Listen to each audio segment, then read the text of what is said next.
Bye friends అందరికీ నమస్తే నమస్తే అన్నలు తమ్ముళ్ళు అక్కలు చెల్లెళ్ళు అందరికీ నమస్తే. ఈ 5 రోజుల 15 రోజులు అవుతుంది వీడియోలు పెట్టక. ఇగో గడ్డ పుట్టింది, చేతికు జ్వరం వచ్చింది, చేతి అనేక గుంజుతుంది. మై ఫ్రెండ్స్ ఏం చేయాలా? నవ్విపిద్దామంటే నవ్వు ముఖం మీద సిరినవ్వు పోయింది, దుఃఖానికి అయిపోయింది ఆ గుంజుడికి.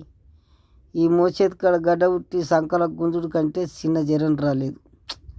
అబ్బా ఎట్లా భరించుడు కానీ అందరు బాగుండాలని కోరుకుంటున్నా.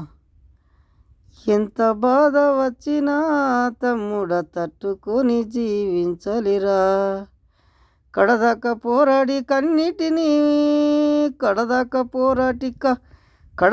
పోరాడి కన్నిటి నాపాలి. ఎంత కష్టం వచ్చి నెల్లదియాలిరా, అది డబ్బు ముఖ్యము కాదురా తమ్ముడ, మాట ముఖ్యమైతుంది తమ్ముడ, తోవంటి నువ్వో తెరా తమ్ముడ, 10 మంది నిన్ను విలువాలిరా, కడదాకా పోరాడి కన్నీటి మిగుల